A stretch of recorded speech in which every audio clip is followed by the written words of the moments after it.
Hello and welcome to Somerville Neighborhood News. Today is March 11th. I'm Yvette Wilkes. And I'm Mark Billiker. Somerville Neighborhood News is a community service production of SCATV put together by staff, interns, and your neighbors. We bring you the news every 2 weeks right here on Channel 3 and also on our website, scatvsomerville.org/SNN. Tonight our reporters bring you a report on the mural in the Union Square Post Office. We go back to WGBH and report on the recent quiz show match between Somerville and Nantucket High Schools. We learn about the TEDx event that will take place later this month right here in Somerville. We get a roundup of Somerville High School winter sports, and we close with the second in our series on housing and gentrification. First, let's have a look at some news and upcoming events. Good news for the Green Line extension. This year's proposed federal budget includes $100 million, about 20% of what the state is hoping for from Washington. How can only 20% be good? Well, apparently it's an encouraging first step. The total budget is $1.1 billion, and the state has to commit to all of it, but eventually the feds will reimburse Massachusetts. Union Square development is moving forward. The 9 different developers vying to be the one in charge of the Union Square overhaul are making presentations to the public and the new Union Square Civic Advisory Committee. The last meeting is March 18th at the Argenziano School at 6 p.m. For more information, check out the city's calendar at somervillema.gov/calendar. Hey, have you heard of the term net neutrality? Yes, kind of. It's been in the news. What does it mean? Net neutrality means that internet service providers like Comcast, RCN, and Verizon treat all websites the same. What does that mean? It means that the websites of big and powerful companies like Amazon load at the same speed as websites from smaller entities like SCATV or the City of Somerville. The rule protecting it was recently thrown out by a federal appeals court. Many people and organizations, including SCATV, are advocating to get it restored. On March 25th, our station is holding a panel discussion on the issue at Tufts University's Tisch Library at 7 p.m. For more information, visit our website, scatvsomerville.org. Now, let's go to the news. First up, SCATV's Gordon Nelson brings us a story about the historic mural inside the Union Square Post Office. During the Depression and the New Deal, the Franklin Delano Roosevelt government built over 1,100 post offices, 3 times what had been built during the previous 50 years. These buildings were meant to be grand and uplifting both on the inside and the outside. Like many other post offices from that area, the one in Union Square has a mural inside. The U.S. Postal Service is selling off buildings across the country. The Somerville Post Office, listed at $2.5 million by a realtor in 2013, is now under a purchase and sale agreement. In 1937, New England artist Ross Moffett painted the mural entitled "A Skirmish Between British and Colonists Near Somerville in Revolutionary Times." So Ross Moffett is an American painter. He was an artist who was also employed under the New Deal and painted 3 murals for post offices here in Massachusetts, one in Holyoke, one in Revere, and then one here in Somerville, as well as other public art commissions around the U.S. His work is in the Smithsonian Museum as well as other public collections around the U.S. So the Somerville mural is pretty typical of his public art, which is to say that the figures are crisply delineated, easily recognizable. The motif is easy to take in instantly. And the figures are sort of spread across the entire mural so that there's a lot of breathing space, but a lot of action. And it's all heavily united because of the way that he sort of created rhythmic figures across the surface of the painting, and that's fairly typical of his large public works. His private works are a little more edgy and a little more derived from more avant-garde vocabularies. But this is really great typical muralism of the 1930s. We have a great example in our post office. On March 6th, the city's Historic Preservation Commission held a meeting in order to gather comments on whether the Moffett mural should be left in place or moved once the post office has been sold. From my perspective, I think it is a very important, building for Union Square historically. I think especially with regard to the mural, and again, this is just my view, I think the mural should be retained in the building. The mural, I think, reflects that sort of Depression era history and that Depression regard for public works and public art. And so I think it's particularly important to preserve the mural as a piece of public art that stems from the Depression, and to make sure that it's as accessible as possible to the general public. The whole purpose of the New Deal murals, as they were painted, was to create these are democratizing spaces, as you were talking about, places where people of all sorts always connect. Any public space where we all intersect would be a place I'd love to see it if it can't be there. I mean, I think the question too is that whatever the existing use, you all through George should find out what is by right and what would require, if anything wasn't by right, what would require a special review process. So if it has to become, no, but the city does. Right, but the Historic Preservation Commission Historic Preservation doesn't have control of it. What I'm saying is to inform yourself more about what can be done. Amanda could find out that if it has to go through, special review process, then the planning board can be provided enough pressure to make that part of that lobby area open to the public. We throw the phrase "the city" around, and I don't think the people I talk to really don't have a sense of how this process is being handled, who's handling it. Some members of the board, past and present, seem to have difficulty pinning down exactly what office or what individuals are making important, irreplaceable decisions on behalf of Somerville. Some sent letters, which were read into the record. To whom it may concern, I would like to add my voice to the discussion of the prospect. The Historic Preservation Commission and city officials sent a letter with people's comments to the U.S. Postal Service the next day. The fate of the mural is still unknown. We'll be following this story. For Somerville Neighborhood News, I'm Gordon Nelson. I had no idea about all that history, but why didn't the city hold a larger meeting in order to get input from more people? And why did they hold it on the very last day possible before recommendations were due? Our reporters weren't able to find that out before this newscast, but they'll be looking into that question. They did discover two things. One is that a number of cities, elected officials, and community groups are fighting to halt the sales of New Deal-era post offices. And the other is that the Union Square landmark might not be sold just yet. Congress is worried that historic preservation rules aren't being followed, so in January, they recommended that all sales be suspended for now, and they asked the Advisory Council on Historic Preservation to look into the matter. The council will report to Congress on April 17th and is now requesting comments. What can people do to express their opinions or to find out more information?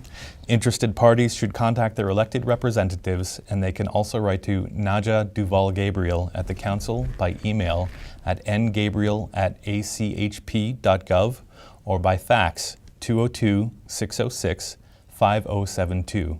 Submit your comments by April 1st. For more information, check out the council's website, achp.gov. Thank you. Next, we go back to WGBH. Last weekend, Somerville High School's quiz team faced off against Nantucket High School. Reporter M. Wynn has their story. The Nantucket-Somerville match broke all kinds of records. Most matches usually last about a half an hour, but this one dragged on. The match also drew the largest audience so far this year.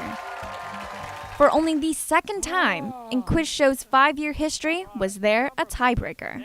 The very first right answer wins the game. Was Somerville the happy victor? Are you ready? The tiebreaker. On April 14th, 1865, President Abraham Lincoln was shot while watching the play Our American Cousin at what Washington, D.C. theater? Miles? The Ford. Ford Theater is right for 20 points. Somerville wins the tiebreaker and wins the week with a total score of 540 points. And congratulations to both teams. What an incredible competition. How's winning? Awesome. It's really good because we lost the previous 2 years, so now we're really excited to find out. In fact, Somerville has never gotten this far. It's so tough to sit in the chair and not be able to help them out during the game at all, and I'm very happy. This was the first time Nantucket High School made it on to the show. I wish they'd done a best of 3, 5, whatever. I think that would have been a good system, and I think it just came down to buzzing because, you know, Ford's Theater, it's something a lot of people probably got, but we just didn't buzz in at the time. Congratulations on winning. They played a great game. They clearly knew what they were talking about. They had a lot of skill and clearly practiced a lot. Well done. Senior Miles Bain, on the show 3 years in a row, answered the winning question. It was really exciting. I felt great about getting the answer, but I also feel really lucky because I feel like everybody else out there was clicking their buzzer, knew it. I felt like we did really well as a team. Everybody contributed to the competition. We all answered fairly equally, so I felt like we, as a team, worked really well. They gave us a great challenge. It was really close at the end, and they played really well. The Somerville team is coming back to take on a new challenger. To see how that competition is, please watch the quiz show on April 26th, Saturday at 6 p.m. on Channel 2. For Somerville Neighborhood News, I'm Emily. To find out about the other teams and to stay abreast of the action, go to highschoolquizshow.org. Now we hear from reporters about TEDx Somerville, Somerville's very own version of a TED Talk event. What is a TED Talk? That's what we wanted to know. TED stands for Technology, Entertainment, and Design. TED is all about ideas worth spreading. TEDx takes that down to the community level and tries to bring that same ethos of what are some great ideas that need to be communicated and spread out to not only their community, but also the world. So this is our second event. 2012, we had the Armory for a day on March 4th, 2012. It was our first event with 26 speakers, 4 sessions, all sorts of craziness. Yeah, it was a lot of fun. So did Socrates get it wrong? Well, Socrates got it right about the importance of questions. Think about what you do when you hear the news story about the tourist who's visiting New York and passes out on the subway, hours going by before anyone notices or intervenes in any way.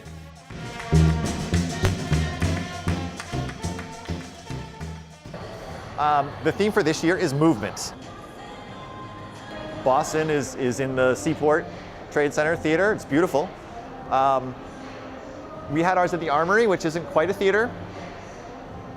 And I think part of it is Somerville is different and we need to be different. And we need to be pushing the envelope of where can a TEDx be? And I think with the theme of being movement, we actually came up with that theme independently of choosing this location. I thought there was just a perfect synergy for the two. And so our idea is to use this natural arc and have that be projecting back out. So if we can get the stage there, we'll be able to put some of the chairs there. We can't put chairs on those gray mats that you see, so we have to be very cautious about that. So we're probably gonna get some bean bags, some pillows, some other unique ways to also embody the theme of movement that we're using. Have a screen hang down up there so people can see the screen, and then we'll put a few flat screens throughout the area. And we're all volunteers. We don't do this. This is not our day job. We don't get paid. We are, all doing this on heart. So our, hundreds of hours in our nights and weekends is what this is all about. My hope is that we bring 400 to 500 of the Somerville's different pockets of community together, like we did last year, to inspire them, to educate them, entertain them. If you've never been to a TEDx event or you've never been to TED, you may just think, oh, there are these videos online, but they're not. The event itself is a whole experience. There's the spaces in between. There are dedicated breaks that are designed to get people to interact who we want to have what's called ruckus, random collision of unusual suspects. So, can anyone attend? Yes, it's on March 30th. Tickets are $49 each, but the organizers are also asking for people who can to double that, so that some tickets can be given away as scholarships. For more information, go to tedxsomerville.org. Next, we head to the Somerville Journal to see what will be in the paper this week.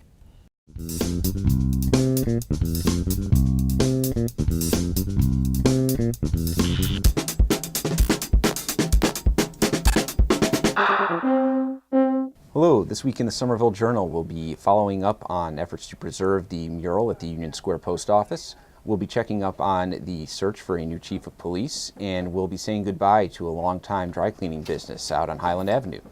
If you want to follow along, you can read us at wickedlocal.com/Somerville, and you can get in touch at 617-629-3385 or datkinson@wickedlocal.com, and we're always on Twitter @VilleJournal.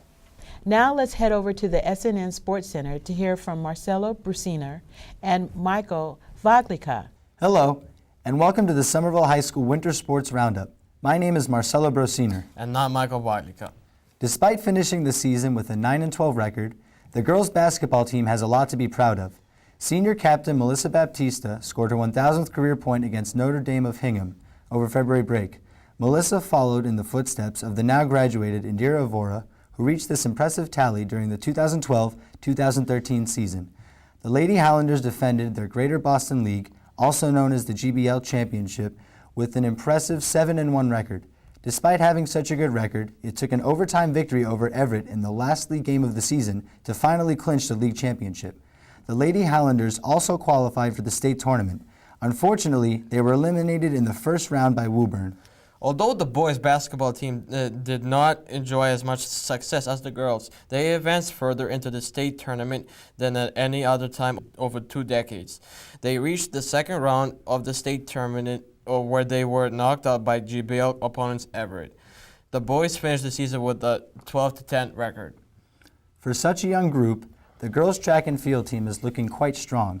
They finished with a 2-2 record in the GBL, with their 2 losses coming to Malden and Cambridge. The girls' team came in first place at the GBL Championship meet, getting sweet payback for their 2 regular season losses. In Massachusetts, high school sports are split between 5 different divisions.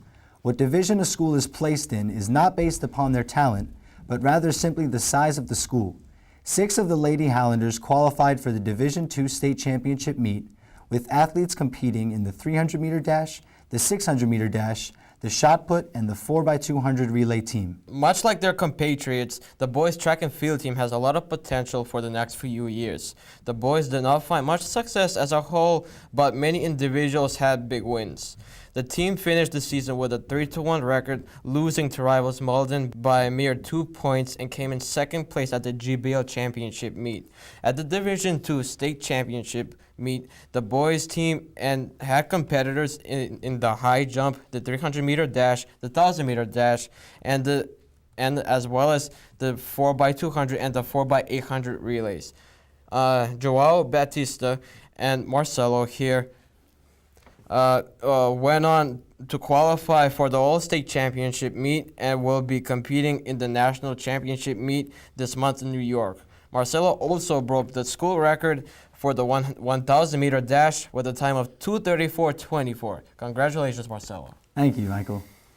For the boys' hockey team, this was always going to be a rebuilding year. They lost the best offensive line in the state to graduation in 2013, so this year was a real challenge. The team finished the season with a 5-13-2 record. There is no girls' hockey team at Somerville High School, but that didn't stop Kaylee Haggerty, Kaylee Conti, and Shannon Higgins from participating in the sport. The 3 girls played on the Cambridge Range and Latin girls' hockey team, and all 3 of them had a wonderful experience. The co-ed swim team is growing strong, building a bigger team every year. They finished with a 3-9 record, but there was one individual whose performances were impressive.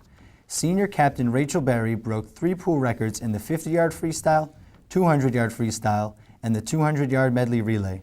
Lastly, we would like to congratulate the girls' cheerleading team for winning the Greater Boston League and participating in the regional competition. Thanks a lot for tuning in, and make sure to tune in again when we give you the Spring Sports Roundup. Have a good evening. Congratulations to all Somerville teams for all their hard work. Next, reporter Peter Balanon-Rosen with the second of his reports on housing and gentrification in Somerville.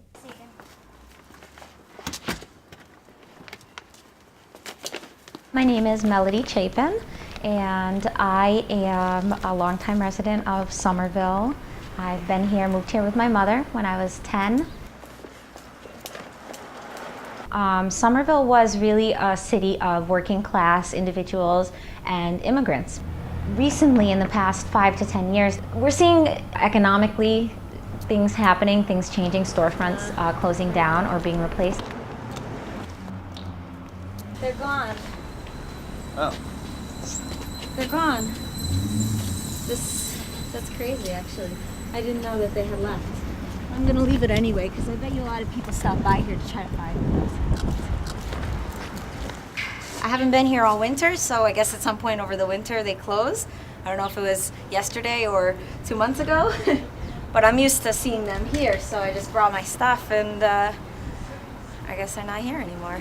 It's kind of a bummer.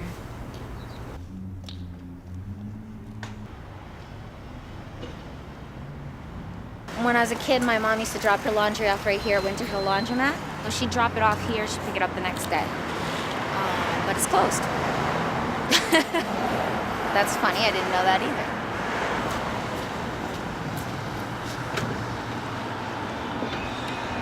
Maybe for Winter Hill Laundromat, they lost a little business. Financially, nobody can afford being here anymore. Walk sign is on to cross Broadway. Walk sign is on to And that wasn't there before. I'm not Brazilian, and I don't speak for the Brazilian community. I happen to have some Brazilian family because my husband is Brazilian. If anything, I'm in solidarity with the Brazilians who are having a hard time keeping their businesses up or not happy about having to move out of Somerville. Through my day-to-day activities, I happen to engage a lot with the Brazilian community. Nesse bairro, né, nesse neighborhood, durante o dia, e eu, como vocês sabem, eu gosto muito de visitar vocês aqui. Eu sempre estou aqui comprando alguma coisa, então tem que ser uma parada, né? Ah, que bom, então, pela preferência. Obrigada pela preferência.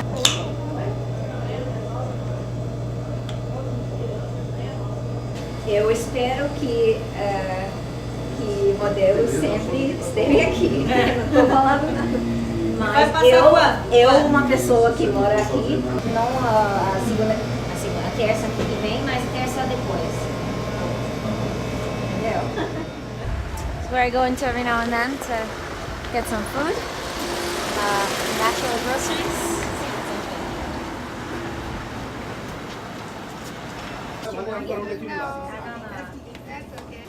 I went to go drop off some clothes at Salvation Army. Yeah. It's closed. Closed, yeah, yeah. Did you know that? There are a lot of stores closing. Yeah, a lot of stores closed now, yeah. Yeah. But actually nowadays you have a problem for us. Our housing price is so high. That's why everybody is moving other city, other place. Rented is high. That is a big problem. You're from Nepal, right? Nepal, yes. Have you seen a lot of Nepalese moving back or Yeah, moving moving to back a to, different yeah. country or? No, different country. They move the other place, other city. Other cities, Yeah, just mostly, like yeah. a Malden, they go to the Everett. Yeah. There are lots of newcomers, in the past 20 years or so, lots of immigrants, and we've provided a place for them. We do need housing developments to help people, to help the immigrant population and to help lower working class as well. But I don't think that it's gonna be able to create or maintain the same ethnic population. Every summer we come here right before a barbecue and we buy a few cuts. What's going to happen when Somerville is whitewashed? When all of a sudden there are these ideas of ethnicity, but no one to represent ethnicity. And what happens when we misunderstand the meaning of diversity or vibrancy or other phrases that people do like to use about Somerville, and we start to apply them to things like craft fairs or things that we consider to be unique and represent other cultures but aren't being represented by those cultures themselves. That's what really worries me about Somerville, and that's what I see happening a lot in Somerville, and I don't like that. People from Brazil are only one nationality that make up our Portuguese-speaking community. To learn more, we invited Rainan Leahy from the Massachusetts Alliance of Portuguese Speakers to stop by. Hi, today we have Rainan Leahy from MAPS. Thank you and obrigado for coming in. Thank you for having me. Why don't you just tell us a little bit about MAPS? Sure. MAPS is the Massachusetts Alliance of Portuguese Speakers. We are a health and social services nonprofit organization, private nonprofit organization, and we've been around since 1970. We offer a large variety of services, mostly to the Portuguese-speaking communities in Massachusetts, but of course, we offer services to the community at large. Everybody is welcome. Can you tell us a little bit about the Portuguese community here? Who's here and when did they get here? Or the Portuguese-speaking community? The Portuguese-speaking community, we have a large presence of Brazilians, Portuguese, Cape Verdeans. We have some people from Angola, from Mozambique coming in the most recent years. The Portuguese community is here for the longest time, and they established themselves. And after that, the Cape Verdeans came following them, and a few decades later, the Brazilians arrived, and when they arrived, they already found this established community. So they found people that they can speak to in their same language. What are some challenges for the Portuguese-speaking community here in Somerville area? Well, what we can perceive from the experiences of our clients is that there's a lot of misconception and misinformation within the communities. People don't know what their rights are. People don't know where they can look for services and how they can achieve those services. And MAPS is here to offer that kind of information and also help them applying for some of the rights that they might be entitled to. And what are some of these things that people are exploring? They might have rights to affordable housing, to fuel assistance during the winter, food stamps. They can apply for health care, especially now with the Affordable Care Act. So there's a large number of programs that they can enroll into, and MAPS can help our clients doing so. So you mentioned affordable housing, and we've been doing a lot of housing stuff here at the news station. Can you tell us a little bit about any housing challenges that you see happening within the Portuguese-speaking community? What we have been perceiving in the past few years is that a lot of families that used to have their own homes here in Somerville, they are moving in together because they cannot make the rent by themselves. We haven't noticed anyone moving out of Somerville. Like, none of our clients have said that they will be moving out of Somerville because of that, but we have seen that trend of people moving in together. If someone wants to learn a little more about MAPS, what can they do? Absolutely, they can go on our website, MAPS. It's www.maps-inc.org, or they can call our main office in Cambridge at 617-864-7600.